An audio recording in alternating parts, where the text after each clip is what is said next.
नमस्कार साथियों, स्वागत है आप सभी विद्यार्थियों का प्रतिज्ञा परिवार में। आज की जो चर्चा होने वाली है वो बेहद ही ज़्यादा खास होने वाली है। एक तो आज का जो अवसर है वो भी हम सभी लोगों के लिए बेहद ही ज़्यादा खास है, क्योंकि आज गुरु पूर्णिमा है और ये दिन विद्यार्थी के जीवन में तो सबसे खास होता है। कुछ एक ही तो दिन आते हैं जो विद्यार्थी के लिए बेहद खास होते हैं, जैसे कि वसंत पंचमी का त्यौहार। उस दिन विद्यार्थी बहुत सी नई चीज़ें जो है सीखने को मिलती है, नए संकल्प लेता है। वैसा ही आज का दिन है गुरु पूर्णिमा का दिन, और आज इस गुरु पूर्णिमा के दिन पर मैं आप सभी को जो है एक बहुत ही ज़्यादा विशेष व्यक्ति से मिलवाने वाला हूँ। आपके जो है कई बच्चे इसकी तैयारी भी कर रहे हैं, कई बच्चों का सपना होता है। हमारे बीच में जो है आज मिस्टर रजत खंडेलवाल जी है, जो RES 2022 के अंदर जिनकी 364वीं रैंक आई थी, और आज हम इनसे बात करेंगे कि किस तरीके से इन्होंने स्कूल व्याख्याता की जो है तैयारी की थी और किस प्रकार से इनकी रणनीति रही थी। वो तमाम सवाल जिनका विद्यार्थी के मन में आना स्वाभाविक होता है, उन तमाम सवालों के जवाब जो है मैं आप लोगों के लिए इस वीडियो में लाने का प्रयास करूंगा। सर से हम हर चीज़ पूछेंगे, एकदम अपने घर के जैसे पूछेंगे। जिस तरीके से बच्चों के मन में कई बार तैयारी स्टार्ट करने से पहले सवाल आते हैं, उन सभी तरीके के सवालों पर जो है मैं चर्चा करूंगा। बहुत से सवाल आते हैं, मुझे भी पता है, विद्यार्थियों के मन में सारे सवालों पर बात करेंगे। देखिए, तो अभी जो है अपन आज का साक्षात्कार शुरू करते हैं। एक बार वीडियो को शेयर करना सभी दोस्तों तक, और ठीक है फिर बात करते हैं। तो सर, स्वागत आप सभी का। आज जो है पहले तो सर आपका बहुत बहुत स्वागत प्रतिज्ञा परिवार में। आप बच्चों के बताइए कि आपका जो है थोड़ा सा सूक्ष्म परिचय दीजिए। मैं उतना काबिल नहीं था कि आपका परिचय दूं। सर बताइए बच्चों को। सबसे पहले मैं गुरु पूर्णिमा के दिन आपको हार्दिक शुभकामना देता हूं। और सबसे पहले इन्होंने पहला यही पूछा है कि पृष्ठभूमि क्या है मेरी। तो मेरा नाम है रजत खंडेलवाल और मैं बिलोंग करता हूं जयपुर से। और जो मैंने तैयारी की है वो स्कूल व्याख्याता की, वो मैंने जयपुर से तैयारी की है। तो सर, आपका जो रहा कि आपने जो है इतने युवा उम्र के अंदर आपका जो है स्कूल व्याख्याता में सिलेक्शन हुआ, तो सर कैसी फीलिंग होती है? एक फीलिंग आती है ना जब सिलेक्शन होता है। आपकी पहली फीलिंग क्या रही थी जब आपने अपना रिजल्ट देखा और उसमें अपना नाम देखा, तब कैसी फीलिंग रही थी आपकी? बहुत अच्छी फीलिंग थी, क्योंकि जब मैं एक्टिवा से चल रहा था मैं, और अचानक से मेरा रिजल्ट भी आता है, और अचानक से ही एक जब मैं रोल नंबर देखता हूँ मेरा 699304, तो एकदम से मेरे अंदर काफ़ी मन के अंदर एक होता है ना कि एक प्रकार से कि चिल्लाना होता है। हाँ हाँ सर, वो एक खुशी की बात ही अलग होती है। देखिए, आप सभी के भी मन में वही खुशी उठती है जब भी आपका कोई अच्छा पॉजिटिव रिजल्ट आता है। पॉजिटिव रिजल्ट आने पर एक खुशी अलग ही होती है, क्योंकि तमाम सपने जुड़े हुए होते हैं सर, माँ बाप के, अपने दोस्तों के, अपने खुद की, तो पूरी जिंदगी का एक सफ़र जो है वो आगे का निर्भर रहता है। सर, अब आप मुझे बताएंगे अभी आपकी पोस्टिंग कहाँ पर है, ये बताइए। अभी फिलहाल मेरी पोस्टिंग चाणोद, एक पाली जिले में पड़ता ही है, और ये लगभग पाली से 35 किलोमीटर की दूरी पर स्थित है, और काफ़ी अच्छा गांव है ये, वहाँ मेरी पोस्टिंग है। तो सर, आपका इतने जो है जयपुर से पाली पोस्टिंग रही, अभी आप जो है कहाँ पे रहते हैं? अभी कहाँ पे रहते हैं सर आप? अभी फिलहाल पाली ही रहता हूँ, और पाली से ही अप डाउन करता हूँ मैं। क्या रूटीन रहता है सर रोजाना का आपका? स्कूल जाना, बच्चों के साथ में आपका जो है मेल मिलाप किस तरीके का है वो सारा कुछ? मेरा शुरू से ही एक ही मोटो रहा है कि जब से मैंने स्कूल में गया हूँ, सबसे उनकी जो उनसे बातें करना, ठीक है, इतिहास के बारे में उनको नई नई चीज़ें सिखाना, और इतिहास की में जो जो घटनाएं घटित हो चुकी है उसके बारे में लोगों को बताना। ये मेरा थोड़ा सा बच्चों के साथ इतिहास के प्रति थोड़ा प्रेम। सर, आपका जो है इतिहास विषय के स्कूल व्याख्याता है, तो आप मुझे बताएंगे सर आपका बैकग्राउंड क्या रहा था? आपके पास में 10th के बाद में आपका कौन सा सब्जेक्ट था? क्या इतिहास ही था? क्या इतिहास में रुचि कैसे उत्पन्न हुई आपकी? नहीं, मेरा इतिहास सब्जेक्ट नहीं था। मैं 10th क्लास मैंने जयपुर से की है, और दामोदर दास डालमिया केशव विद्यापीठ जामडोली से मैंने 10th क्लास की।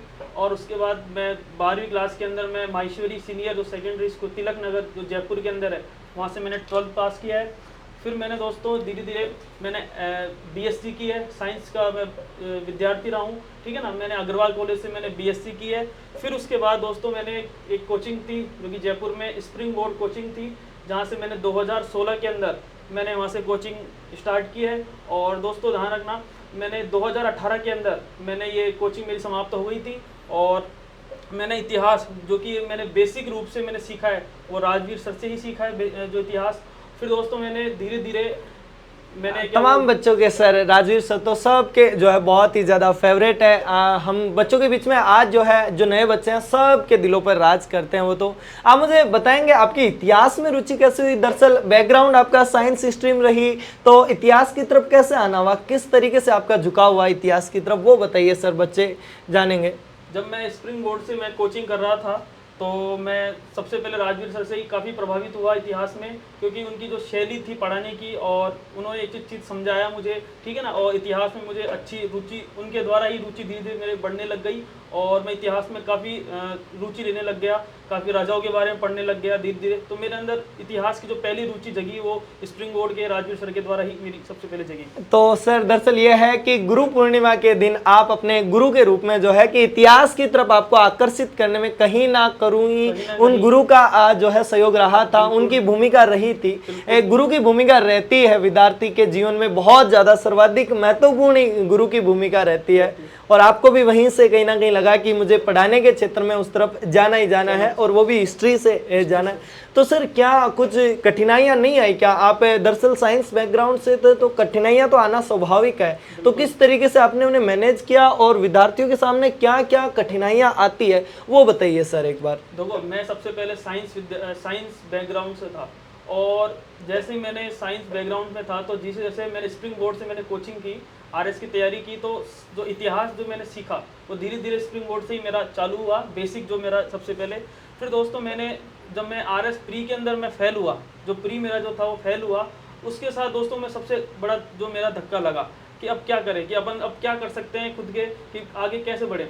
तो सबसे पहले दोस्तों फिर मैं एक मनोज सिंह जी थे इतिहास के, ठीक है, और वो हिस्टोरी का एकेडमी भी चलाते हैं जयपुर के अंदर। तो यानी बेसिक तो मैंने सीखा राजवीर सर से, और इतिहास क्या होता है, यानी इतिहास के बारे में जब काफ़ी सारी किताबें थी और उनसे सीखी, उनसे इतिहास के बारे में बहुत चीज़ें सीखी, नई नई बातों का उनसे सीखा कि इतिहास में अपन ने ये सीखा है।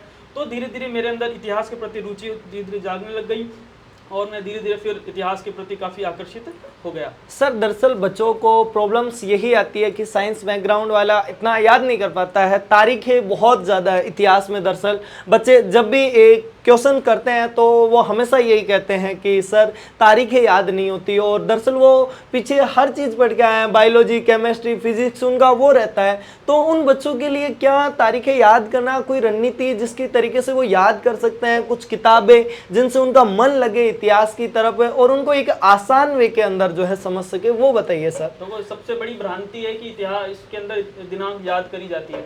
इतिहास के अंदर कभी दिनांक याद करी नहीं जाती, ठीक है ना। जैसे अपन कोई टॉपिक पढ़ते हैं तो ऑटोमेटिकली उसके बारे में अपना जो पढ़ते हैं तो दिनांक अपने आप ही याद हो जाती है। तो इसके अंदर ये भ्रांति है कि दिनांक हमेशा ही रटने पड़ता है, तो ये बिल्कुल सरासर बिल्कुल गलत है। हाँ, जैसा कि सर इतिहास के अंदर दरअसल तारीखों से रिलेटेड तो होती है, भ्रांतियाँ होती है, अपनी फैमिली की तरह पढ़ना पड़ता है इतिहास। तो जिस तरीके से इतिहास के राजाओं को भी याद करें तो अपने परिवार वाले समझ के उनको सबको आसानी से याद किया जा सकता है, ऐसा है सर। बच्चे दरअसल क्या होता है ना, जैसे ही फर्स्ट ग्रेड स्कूल व्याख्याता का सोचते हैं या फिर सेकंड ग्रेड का सोचते हैं तो उनके अंदर मेनली आता यही है कि क्या 2 पेपर लगते हैं, 2 पेपर का तो उन्हें पता होता है। परंतु मुझे आप ये बताइए कि फर्स्ट पेपर की तैयारी कैसे करें, सेकंड पेपर को जो है वो कैसे करें, क्या दोनों के साथ में करी जा सकती है कि तैयारी, या फिर दोनों की अलग अलग करनी होती है, वो बताइए सर। देखो, सबसे पहले हम देखते हैं कि स्कूल व्याख्याता के अंदर मैं उसी की बात करूंगा क्योंकि मैं सबसे जो स्कूल व्याख्याता ही बनाऊं। दोस्तों इसके अंदर 2 पेपर चलते हैं, एक तो फर्स्ट पेपर चलता है, एक सेकंड जो सब्जेक्ट विषय का चलता है। फर्स्ट पेपर के अंदर अपन बात करेंगे तो टोटल 75 प्रश्न आते हैं, और जबकि विषय की अगर मैं बात करूंगा तो उसके अंदर 150 प्रश्न आते हैं। तो पहला जो रहता है जो प्रथम प्रश्न पत्र के अंदर, उसके अंदर 75 क्वेश्चन में से दोस्तों 10 से 11 कंपोनेंट रहते हैं आपके, ठीक है। और उसके अंदर भी हम देखते हैं कि history, management, math, reasoning, Hindi, ठीक है, ये तमाम इसके अंदर सब्जेक्ट रहते हैं।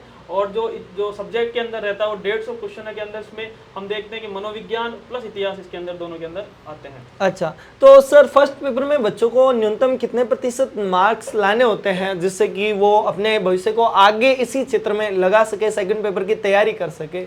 इस फर्स्ट पेपर के अंदर अपन बात करेंगे क्योंकि दोस्तों पिछली बार ही सरकार ने 2022 की वैकेंसी के अंदर ही 40% का जो क्राइटेरिया था वही सरकार ने सबसे पहले लागू किया था। और सबसे बड़ी बात यही थी कि लोग 40% भी पास नहीं कर पा रहे थे। इसलिए दोस्तों सबसे पहले यही है कि फर्स्ट ग्रेड का जो फर्स्ट पेपर है उसके अंदर 40% का जो रेशो है उस पर आप काफ़ी काम करें, ठीक है ना। तो ये आपका रहता है। अच्छा, तो सर देखिए फर्स्ट पेपर में आपने जैसा कि बताया कि लगभग सभी जो सब्जेक्ट्स है वो आते हैं, लगभग 10 से 11 सब्जेक्ट्स इसके अंदर आते हैं। उनकी यदि मैं बात करूं तो कहीं ना कहीं बच्चे को वो सारे के सारे साथ में लेके चलना जरूरी है। और बच्चा इसकी जब तैयारी करे 12th के बाद से ही, लक्ष्य मैं वही पूछना चाहता था आपसे कि बच्चों को लक्ष्य कब बनाना चाहिए कि मुझे ये करना है, लक्ष्य कब बनाए? वो 12th में ही बनाए? कई बार माँ बाप का प्रेशर होता है कि वो बच्चे को 8वीं कक्षा से ही बताने लग जाते हैं कि बेटा इस फील्ड में जाना है। मुझे आप बताइए कि क्या रुचि के अनुसार किस तरीके से हमें कब लक्ष्य बनाने चाहिए एक वास्तविकता में बच्चे को? देखो, सबसे पहले तो मैंने कभी मेरा लक्ष्य नहीं था कि मैं इतिहास पढ़ूंगा या फिर पढ़ाऊंगा, ठीक है ना। तो मेरा ये कभी रहा नहीं है कि मेरा लक्ष्य क्या था। लेकिन मैं यही कहूँगा कि बच्चे के अंदर आप शुरू से ही, जैसे ही आप 12th पास करें तो उसको ही बताएं कि आपको क्या करना है, आगे आपको इसका एम बताएं कि आपको करना क्या है, ठीक है ना। और उसके बारे में रुचि जागृत करवाएं, ठीक है। और उसके बारे में लोगों को उसको बताएं कि आपको कैसे कैसे पढ़ना है, क्या क्या आपको आगे बढ़ना है। तो आपको छोटी छोटी बातें उसको विषय से संबंधित, उसको जहाँ रुचि है उसके बारे में उसको आगे बढ़ाएं। आपके अनुसार सर गाइडेंस देना बहुत ही ज़्यादा जरूरी है, पर मैं यहाँ पूछना चाहूँगा बच्चा गाइडेंस ले किस किस से सकता है सर? ये बहुत ज़्यादा जरूरी है, क्योंकि कई बार क्या है ना, वैसे अपने देश का मैं हमेशा कहता हूँ कि अपने देश में दो ही चीज़ें मुफ्त में मिलती है, एक तो सलाह और एक दवाइयाँ। दवाई कोई भी बता देगा, अनपढ़ भी आपको कि ये कर लो, एक नुस्खा बता देगा, उससे सही हो जाओगे। या सलाह देने के लिए मैं क्या करूँ तो 10 लोग आ जाते हैं कि सलाह ये कर ले। लेकिन सर वो सही सलाह बहुत मायने रखती है, सही सटीक सलाह जो दे दे वही सबसे अच्छा इस दुनिया में, वही भगवान होता है। आप मुझे बताइए सलाह किससे लेनी चाहिए, हमको किसका गाइडेंस लेना चाहिए इन चीज़ों में? तो सबसे पहले मैं जो गाइडेंस की मैं बात कर रहा हूँ, सबसे पहले तो आप ये देखो कि आपके परिवार के अंदर कौन अच्छे से तैयारी कर रहा है, या फिर कौन जो शिक्षा के प्रति कौन काफ़ी जो आपको बता सकता है कि आपको ये करना चाहिए। तो सबसे पहले तो आप अपने घर में ही देखो कि आप जो भी है कि अपने मम्मी पापा जो पढ़ रखे हैं उनसे पूछो कि मैं क्या कर सकता हूँ। सेकंड चीज़ है कि अपने परिवार, मौसी, अपने जितने भी जो भी लोग पढ़ के आए हैं तो उसके बारे में आप पूछो कि मैं ये कर सकता हूँ। फिर दोस्तों अपन बात करते हैं कि अपने गुरुजनों से पूछो, ठीक है ना। कि धीरे धीरे अब आप इन लोगों से कनेक्ट रहोगे तो धीरे धीरे आपको, और शिक्षा आप यूट्यूब के अंदर काफ़ी सारे अपन देखते हैं कि काफ़ी मोटिवेशनल भी होते हैं, ठीक है। बहुत सारी कोचिंग है, संस्थान है, तो वो आपको काफ़ी आकर्षित करेंगे। तो आप आजकल तो ज़माना यूट्यूब का भी है और जी सबका सर, है, तो आप देखिए यूट्यूब का ज़माना तो बहुत ही मायने रखता है, क्योंकि जिस तरीके से दुनिया विकास के पथ पे चली है और नए संसाधन आए हैं तो सुविधा सबकी जितनी ज़्यादा मिल रही है उन सुविधाओं का लाभ उठाया जाना चाहिए, हर बच्चे को उठाना भी चाहिए। और जैसे कि आपने कहा कि गाइडेंस हम शिक्षक से भी ले सकते हैं, परिवार के लोगों से भी ले सकते हैं, दोस्तों से भी ले सकते हैं। सबसे मेनली यही आता है सर, जब बच्चा एक गाँव से, लोकल गाँव से उठ के जाता है, वो सिटी के अंदर जाता है, तैयारी करना प्रारंभ करता है तो उसे नए दोस्त मिलते हैं। और सबसे ज्यादा विद्यार्थी के जीवन में प्रभाव इसी का पड़ता है, फ्रेंड सर्किल का। मुझे आप बताएंगे कि किस तरीके से बच्चा अपना एक फ्रेंड सर्किल डिसाइड कर सकता है और उस तरीके से उनके साथ में बातचीत करके कितना उनको उनके साथ में समय देना चाहिए और कितना अपनी पढ़ाई को उस तरीके से मैनेज करे उनके साथ में मिलके? देखो, सबसे पहले तो यह है कि भाई समय तो क्या है कि आपको दोस्तों के साथ ही सीखना पड़ेगा आप सब कुछ। दोस्त मतलब एक प्रकार से मान लो कि सब चीज़ें आपको, हर चीज़ सीखने को मिलेगी, चाहे आपका मानसिक विकास हो, चाहे आपका नैतिक विकास हो, चाहे उसका आपका सामाजिक विकास हो, चाहे राजनीतिक विकास हो। सब चीज़ें आपके दोस्त, परिवार, आसपास का व्यवहार, आसपास का एनवायरनमेंट, उनसे ही सबसे ज्यादा आपको सीखने को मिलेगा। जी जी सर, जैसा कि एस सर ने कहा कि दोस्त बहुत ज्यादा मायने रखते हैं, क्योंकि विद्यार्थी का, मैं भी अक्सर कहता हूं कि क्लास के अंदर जब बच्चा बैठता है ना तो वो शिक्षक से तो केवल 1 घंटा पढ़ता है, उसके बाद में बगल वाला जो मित्र है वही उसे सारा ज्ञान दे के जाएगा। तो आपका फ्रेंड सर्किल एक ऐसा होना चाहिए जो आपकी तैयारी कर रहा है। आपको अपने आप इतना तो विद्यार्थी में समझ भी होती है कि कौन अच्छा कर रहा है, कौन बुरा कर रहा है। तो उसी के साथ में कई बच्चे सर लाइब्रेरी का, कई बच्चे बोलते हैं लाइब्रेरी कोचिंग से, तो क्या कोचिंग करनी चाहिए? सेल्फ स्टडी ज़्यादा मायने रखती है? सेल्फ स्टडी घर पे करें यदि मायने रखती है तो, या फिर लाइब्रेरी में जाके करें? क्योंकि नया नया ट्रेंड आया है, बहुत से बच्चे लाइब्रेरी ज्वाइन करते हैं, उसके बारे में बताइए सर थोड़ा सा। तो सबसे पहले तो कि खुद को तय करना है कि आपको किस तरह से पढ़ना है, ठीक है। यानी मैं तो खुद जो पढ़ता था वो लाइब्रेरी के अंदर ही पढ़ता था, रूम पर भी पढ़ता था। और चीजें, मेन चीज ये है कि आपको याद हो रहा है या नहीं हो रहा, मेन चीज वो है। हाँ। आप कहीं भी पढ़ो, चाहे आप घूमते हुए पढ़ो, चाहे आप कैसे भी पढ़ो, लेकिन मेन चीज रहता है कि आपको याद हो रहा है नहीं हो रहा है। यानी इनपुट आप दे रहे हो, उसका आउटपुट आ रहा है नहीं आ रहा है। तो ये सबसे इम्पोर्टेंट चीज़ रहती है। और आप देख ही रहे हो कि आजकल लाइब्रेरी का ज़माना भी चल रहा है। वो तो है ही सर। हाँ, और आजकल लाइब्रेरी खुद हाथ में हम देखते हैं काफ़ी सही भी है, ठीक है ना, क्योंकि वहाँ से लाइब्रेरी में हम एक तो सबसे मेन नियमित रहते हैं। हाँ। पहली चीज़ तो ये है, और सेकंड ये है कि आप बिल्कुल पढ़ वहाँ जाके आप बिल्कुल आसपास के जो एनवायरनमेंट है उसको भी आप अच्छे से बिल्कुल पढ़ सकते हो। सर परिवेश का तो माहौल का माहौल। फर्क पड़ता ही पड़ता है हमेशा। एक तो बच्चा ऐसी जगह पे रहे जहाँ दिन रात गाली गलौज चले, लड़ाइयाँ झगड़ा चले, वहां पे पढ़ने का माहौल ही नहीं हो सकता है। माहौल अपने पास वाले से देख के तो वो वाकई में प्रोत्साहित होगा ही होगा कि मुझे भी पढ़ना चाहिए, ये करना चाहिए। तो सर हमने तमाम बातें भी अभी तक जो है स्टार्ट की है, बातें तो कहीं जो है अभी तो बहुत से सवाल है, बच्चों के मन में ही बहुत से सवाल आ जाते हैं कई बार। सर लक्ष्य के बारे में मुझे बताइए कि लक्ष्य आपने कहा कि 12th के बाद में ही एक तरीके से डिसाइड कर लेना चाहिए, डिसाइड कब भी करो लेकिन तैयारी करनी चाहिए, वो ज़्यादा मायने रखती है। लेकिन सर कुछ बच्चे एग्जाम से 5-6 महीने पहले डिसाइड करते हैं कि हमें पढ़ना है फर्स्ट पेपर के, क्या वो भी कर सकते हैं क्या इसकी तैयारी, या फिर इसके लिए कितना समय चाहिए, लगभग कितने समय पहले हमें? एक तो वो बच्चे होते हैं जो इंतजार करते हैं कि भर्ती आएगी तब करेंगे, एक वो बच्चे होते हैं जो भर्ती आने से ही पहले साल भर पहले लग जाते हैं। तो कौन से बच्चों को ज़्यादा इसके अंदर बेनिफिट मिलता है और किस समय पर, उचित समय क्या रहता है इसके लिए कि अपन को स्कूल व्याख्याता बनना है तो कब स्टार्ट करें सर? देखो, सबसे पहले तो ये है कि आप शांति काल के अंदर पढ़ा हुआ, ये हमेशा सबसे इम्पोर्टेंट चीज़ रहती है। जो शांति काल में पढ़ेगा वो आगे जाके बिल्कुल जंग जीतेगा, क्योंकि वैकेंसी आने के बाद तो बिल्कुल एक प्रकार से मानो कि ठीक है कि चल रहा है बस, ठीक है, लेकिन शांति काल में जो पढ़ता है उसको सब चीज़ें याद भी रहती है और नियमित भी रहता है और टेस्ट भी देता है, अभ्यास भी करता है, उसका दोहरान भी करता है। तो हर चीज़ रहती है कि वैकेंसी आने से पहले ही विद्यार्थी को अपना सिलेबस कंप्लीट कर लेवे और जो जो पॉइंट्स रह गए सारे उसको कंप्लीट कर लेवे। यानी वैकेंसी से पहले आपका सिलेबस भी हो जाना चाहिए और पूरा जो भी दिक्कत है वो सब खत्म हो जानी चाहिए। हाँ, जैसा कि सर ने कहा एकदम सटीक है। सर का कहना है कि स्कूल की बस आने के बाद में बच्चे को तैयार करने से अच्छा है उसको पहले से ही जो है तैयार रखे, खड़ा रखे, तो आसानी से बस बिठा के ले जाएगी। यदि बाद में वो तैयार करेंगे तो बस निकल जाएगी। कुछ हेक बच्चों की जो है आदत आती है, यदि बस वाले अच्छे हैं तो यानी वैकेंसी बड़ी होगी तो ही ऐसे के अंदर नाका लग सकता है। देखिए स्कूल व्याख्याता एक गजेटेड पद है, ये स्कूल व्याख्याता होता है सर एक आधिकारिक, बहुत ही ये वास्तविकता में तो पता तब चलता है जब कोई अपने पास वेरिफिकेशन के लिए आता है वैसे। और मैं कहता हूँ सबसे सही और सबसे सटीक आरामदायक नौकरी जो होती है वो एक स्कूल व्याख्याता की होती है।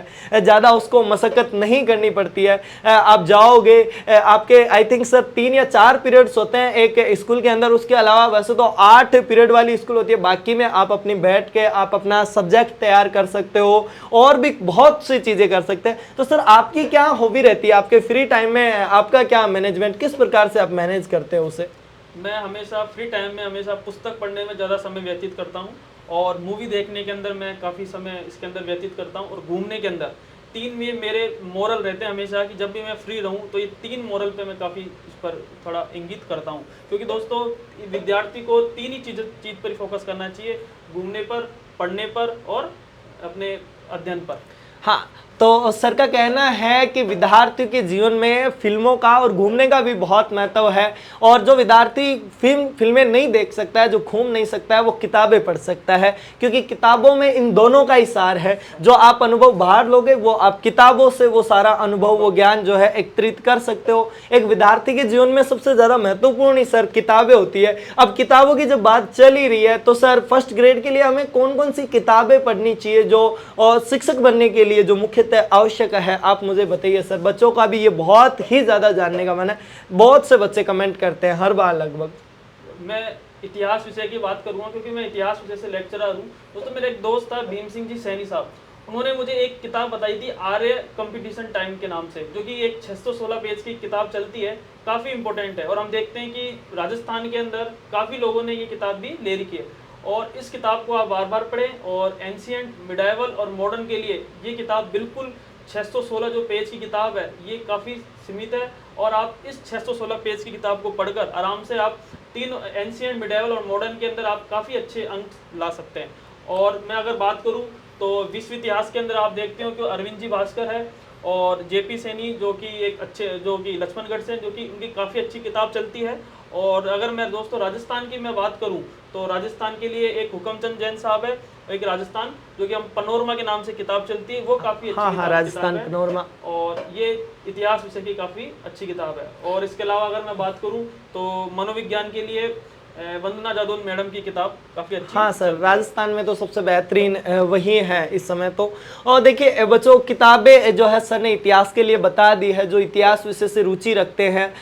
सर आपके यदि किताबों की मैं बात करूँ तो क्या आपने कभी नहीं सोचा, अभी जैसे आप लेक्चरर बन चुके हैं तो फ्री समय के अंदर कभी किताबें लिखने का ख्याल नहीं आया कि हमें भी बच्चों का जो है वो करना चाहिए, एक ऐसा कुछ फ्यूचर में लाने का प्लान है क्या किताब? फ्यूचर में तो है प्लान लाने का, ठीक है। अभी तो क्या है कि थोड़ा सा समय भी कम मिलता है और थोड़ा सा अब मैं धीरे धीरे भी अब थोड़ा यूट्यूब चैनल पे भी आ गया हूँ, तो अब आगे जो भी रहेगी, जो भी आगे जो योजना बनेगी वो फिर मैं आपको अवगत करा दूंगा हाँ। यूट्यूब के माध्यम से। तो जरूर सर। देखिए जैसा कि सर जीवन के अंदर कई बार जो है कुछ ऐसे पल आते हैं जो हमें अलग ही दिशा की तरफ बिल्कुल। मोड़ते हैं, तो आपके जीवन का वो टर्निंग पॉइंट क्या था जिसने आपको इस राह पर भेजा, या फिर आपके जीवन में सबसे बदलाव वाला जो टर्निंग पॉइंट रहा था वो क्या था? वो एक यही था कि मेरे शुरू से ही मेरे पास, हम जो भी विद्यार्थी मेरे पास आता था कि सर आप पढ़ा सकते हो, आपके अंदर वो है, आपके अंदर कला भी है और आप बिल्कुल एक सही, मतलब आप एक चीज़ को समझा सकते हो। तो फिर मेरे अंदर ये आया कि नहीं, अपन एक टीचर के रूप में, एक शिक्षक के रूप में एक समाज के अंदर एक नई दिशा, एक नई जागृत अपन पैदा कर सकते हैं। जरूर सर। देखिए सर, अक्सर जो है जब इंसान सफल हो जाता है तो लोगों के नज़रिए में भी बदलाव आता है। अपने आसपास देखते हैं वो जो लोग हमारी तमाम बुराइयां करते हैं वो अपनी जो है अच्छाइयां बताने लग जाते हैं। तो आपके जीवन में भी बदलाव हुए होंगे ऐसे, जब आप तैयारी करते थे तो कई लोगों ने नेगेटिव कमेंट्स भी कहे होंगे, कई लोग साथ भी छोड़ के जाते हैं मुश्किल की घड़ियों में, तो ऐसा आपके साथ में हुआ था कि जो पहले बुराइयां करते थे बाद में अच्छाइयों की तरफ बढ़े, तो वो बताइए सर। मेरे साथ भी खूब सेम सेम कंडीशन रहती है हर विद्यार्थी के साथ, जो भी तैयारी करता है उसके साथ सब सेम कंडीशन रहती है। यानी पहले मेरे साथ काफ़ी लोग काफ़ी वो भी थे और लोग कहने भी लग गए थे काफ़ी कितनी तैयारी कर रहा है, लगा नहीं। लेकिन जैसे लगा तो उनको लगा कि हाँ ये तैयारी सच में ही कर रहा था। और आप ये कहीं घूमने भी नहीं जा रहा था, कहीं मैंने शादी तक भी अटेंड नहीं, मतलब 2020 से लेकर 2023 तक तो मैंने शादी भी अटेंड नहीं की। एक बहुत कम, मतलब 100 में से एक शादी में जाता था मैं। तो काफ़ी लोग बुराई भी कर रहे थे, लेकिन जैसे लगा उसके बाद में आज देखो कि मैं काफ़ी लोग आज तो सर मास्टर जी करते होंगे लेक्चरर साहब। देखिए दरअसल होता ही है विद्यार्थी के जीवन में, आप चाहे किसी भी चीज़ की तैयारी कर लो, जब तक आप नहीं करोगे, आप पुलिस की कर रहे हो, आप व्याख्याता की कर रहे हो, तो यदि आपने छोड़ दिया ना बीच के अंदर तो फिर वो लोग ऐसे कमेंट्स करते हैं, अरे लेक्चरर साहब आगा देख लो, है ना। तो ये नहीं है, आप छोड़ दोगे तो वो बहुत ज़्यादा सताएंगे, और यदि आपने हासिल कर लिया ना, लगातार जुड़े रहे, तो वही लोग आपकी तारीफ करेंगे और 10 लोगों को और करने को जो है बोलेंगे। तो ये होता है सर। कई बार जो है मैं देखता रहता हूं कि जो है बच्चों के मन में ये आता है कि सेल्फ स्टडी करे या कोचिंग ज्वाइन करे, वो बताइए सर, कोचिंग ज्वाइन करनी चाहिए या सेल्फ स्टडी करनी चाहिए बच्चों को? सब अपना अपना दायरा है, सेल्फ स्टडी भी करनी चाहिए और मैं ये मानता हूँ कोचिंग भी करनी चाहिए। सेल्फ स्टडी तब करें जब आपको लगे कि आपका सारे कॉन्सेप्ट क्लियर हो गए, पहली चीज़। यानी अगर आपके सेल्फ सारे कॉन्सेप्ट क्लियर है, सब कुछ आपको बेसिक पता है, सब चीज़ों का आपको नॉलेज है, तो आप सेल्फ स्टडी करके भी आप उस जो है रिजल्ट, जो आपका एग्जाम है उसको आप कर सकते हैं। और दूसरी चीज़ ये है कि कोचिंग आपकी बहुत ज़रूरी है, क्योंकि कोचिंग से आपको एक प्रकार से मार्गदर्शन मिलता है और साथ में आपको पता चलता है कि अपन किसकी तैयारी कर रहे हैं, और आपको बिल्कुल सिलेबस के अकॉर्डिंग आपको हर चीज़ें सीखने को उसके अंदर मिलती है। तो ये सर कोचिंग का भी आजकल दरअसल क्या है ना, दो तरीके से होने लगी है। एक तो अपने ऑनलाइन कोचिंग्स है, एक ऑफलाइन कोचिंग्स है। किन विद्यार्थियों के लिए ऑनलाइन कोचिंग ज़्यादा सुविधाजनक होती है और किन विद्यार्थियों के लिए ऑफलाइन? वैसे आप मुझे ये भी बताइए कि विद्यार्थी को ऑनलाइन ही करनी चाहिए या ऑफलाइन कोचिंग करनी चाहिए? ये एक बड़ा मुद्दा है आज के टाइम का। दरअसल पेरेंट्स से बच्चे बोलते हैं तो वो उन बच्चों को भी इतना नहीं पता होता, पेरेंट्स के टाइम पे वो चीज़ें नहीं थी तो पेरेंट्स भी इस चीज़ के लिए गाइडेंस नहीं दे पाते हैं। वो बताइए सर, कौन सी चीज़ बेटर रहेगी बच्चों के लिए? तो आजकल अपन देख रहे हैं कि आधुनिक ज़माना है, टेक्नोलॉजी का ज़माना है, ठीक है ना। और हम देखते हैं आजकल जो ग्रामीण परिवेश के लोग हैं वो काफ़ी, हम देखते हैं कि आजकल वो ऑनलाइन की तरफ ज़्यादा जा रहे हैं, क्योंकि सबसे बड़ी बात यह है कि जयपुर तो कोई जाता नहीं है। हाँ और सबसे पहले यही देखते हैं कि यार अपन ऑनलाइन ले लेते हैं, आराम से लाइब्रेरी में पढ़ेंगे और वहाँ पे ही अपन जो भी सिलेबस है वो अपना कंप्लीट कर लेंगे। यानी सबसे इम्पोर्टेंट जो ग्रामीण क्षेत्र के लोगों को ऑनलाइन उनको काफ़ी मदद मिली है, पहली चीज़ तो ये है। हाँ देखिए, ग्रामीण क्षेत्र में दरअसल महिलाएं भी बहुत सी होती है, हाँ। उनके लिए बड़ा मुश्किल हो जाता है इधर आना कि वो कैसे आएंगी परिवार को छोड़ के। और ये तो एक मुद्दा ही होता है सामाजिक, महिलाओं को अक्सर घर से बाहर नहीं भेजना चाहते और वास्तविकता में ऐसी स्थितियां हैं, इस वजह से नहीं भेज सकते वो, तो उनके लिए बहुत ज्यादा उपयोगी होती है ऑनलाइन। सर ऑनलाइन के अलावा मैं पूछना चाहूंगा विद्यार्थी के जीवन में टेस्ट सीरीज का कितना महत्व रहता है, क्योंकि सर दो तरीके के होते हैं, एक तो विद्यार्थी टेस्ट ही टेस्ट देते रहते हैं, कुछ एक विद्यार्थी जो होते हैं वो टेस्ट नहीं दे पाते हैं। टेस्ट देने का उचित समय क्या रखना चाहिए, किस समय पर उसे टेस्ट देना स्टार्ट करना चाहिए, वो बताइए सर। तो सबसे पहले तो आप अपना सिलेबस कंप्लीट करो, किसी की भी तैयारी कर रहे हो उससे पहले आप सबसे पहले अपना सिलेबस कंप्लीट करो। और जैसे ही सिलेबस कंप्लीट हो जाए अपना, उसके बाद आप सबसे इंपॉर्टेंट चीज़ है अभ्यास। दोस्तों अभ्यास के बिना आप कोई सा भी एग्जाम क्लियर नहीं कर सकते हो, क्योंकि अभ्यास से ही आपकी निरंतरता, आपका जो आपने जितना क्या पढ़ा है उससे ही आपका क्लियर पता चलता है कि आपको कितना याद है, आप कैसे एग्जाम हॉल के अंदर आप कैसा मैनेज कर रहे हो, कैसे क्वेश्चन सही हो रहे हैं, कैसे गलत हो रहे हैं। तो एक अभ्यास ही है जो आपको एक जो नंबर है वो आप काफ़ी इंक्रीज कर सकता है। तो अभ्यास बहुत ज़्यादा महत्वपूर्ण है, समय से उसको जो है टेस्ट सीरीज स्टार्ट कर देनी चाहिए। सर कई बार दरअसल आप जैसे साइंस बैकग्राउंड स्ट्रीम से रहे थे, मैंने जीके की बात की थी कि जीके थोड़ा सा बच्चों को मुश्किल लगता है, साइंस का भी पेपर होता है तो उसको तो वो आसानी से कर लेते हैं, लेकिन जीके के अंदर कुछ टॉपिक्स ऐसे होते हैं, वैसे तो इनमें डिटेल दिया हुआ होता है फर्स्ट ग्रेड में, इनमें कौन सी चीज़ आएगी कौन सी नहीं आएगी, सिलेबस किस तरीके से एनालिसिस करे बच्चे, वो बताइए सर कि सिलेबस का कितना महत्वपूर्ण रोल होता है इसके अंदर। सबसे पहले सिलेबस का ही महत्वपूर्ण रोल होता है, क्योंकि बच्चे आज का सिलेबस देखते नहीं है।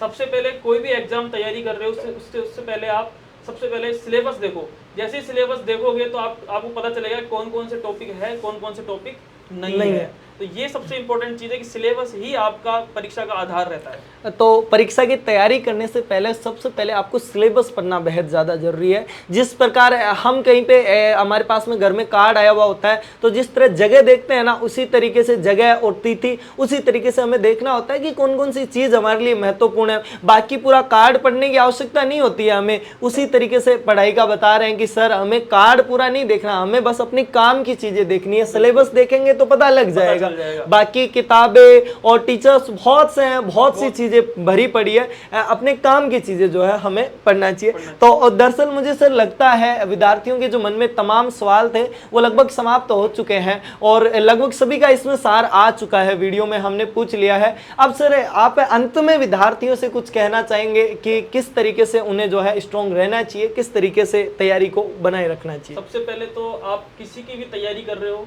चाहे आप प्रीड से लेकर first grade, second grade, LDC, ये सब कितनी भी तैयारी कर रहे हो, उसके लिए सबसे पहली चीज़ है आपको नियमित होना पड़ेगा। पहली चीज़ तो यह है कि नियमित होना पड़ेगा, सेकंड उसका रिवीजन करना पड़ेगा, और तीसरी चीज़ है दोस्तों उसका अभ्यास करना पड़ेगा। ये तीन चीज़ है, मूल मंत्र है कोई सी भी एग्जाम को पास करने के लिए। तो यही आपको एक अच्छे कोई भी लक्ष्य उसको हासिल आप कर सकते हो। तो ये तीन मंत्र बता रहा हूँ मैं, नियमित होना, आपका अभ्यास करना और आपका तीसरा है रिवीजन होना। ये तीन ही मूल मंत्र है जो आप कोई भी एग्जाम हो आप पास कर सकते हो। तो रिवीजन का बहुत ही ज़्यादा महत्वपूर्ण मुद्दा रहता है कि रिवीजन करना ही चाहिए, साथ ही में अभ्यास भी बच्चे को समय समय पर करता रहना चाहिए। टेस्ट सीरीज बहुत ज़्यादा मायने रखती है, उसके अलावा कंटिन्यूटी, ये तो सर मुझे लगता है सबसे ही ज़्यादा आवश्यकता है, क्योंकि कई बच्चे ऐसे होते हैं ना लगभग 2 महीने तैयारी करके फिर निराश हो जाते हैं। और दरअसल निराश होने का कारण क्या होता है, साथ वाले कहते हैं ये किताब पढ़ो, वो चीज़ पढ़ो, और उस वजह से तो वो नहीं करनी है। सर ने कहा निरंतरता, तो निरंतरता बनी रहनी चाहिए। और आज आप लोगों के समक्ष मैं जो है इस गुरु पूर्णिमा के उपलक्ष्य पर आपके बेहद ही खास आप लोगों के तमाम सवालों का जवाब दिया सर ने, इसके लिए मैं और हमारा प्रतिज्ञा परिवार सर को बहुत बहुत धन्यवाद देना चाहते हैं। और आज सर हमारे बीच में आए और गुरु पूर्णिमा का उत्सव था, इस बीच हमने भी जो है प्रतिज्ञा परिवार ने सोचा कुछ ना कुछ सर की तरफ से भी एक बड़ा तोहफा दिया जाना चाहिए, हमारी तरफ से भी एक बड़ा तोहफा बच्चों को होना चाहिए। और वो तोहफा क्या था सर, मैं भी अभी बता रहा हूँ आपको। वो तोहफा ये है कि प्रतिज्ञा परिवार के जितने भी कोर्सेज हैं उन सभी कोर्सेज को मात्र हम 499 रुपीज फीस रखेंगे आज और कल के लिए। और जो लाइव फ्रॉम क्लासरूम है, यानी क्लास से सीधे लाइव किए जाते हैं, उन कोर्सेज को जो है हम मात्र 499 पर रखेंगे। चाहिए। और सर ने कहा कि टेस्ट सीरीज का बहुत ही ज्यादा महत्व होता है विद्यार्थी के जीवन में, तो उस टेस्ट सीरीज की भी मैं बताऊं, हमारी वैसे तो टेस्ट सीरीज की सभी को पता है प्राइसेस हाई रहती है, परंतु मात्र 99 रुपए में सभी टेस्ट सीरीज मिलेगी विद्यार्थियों।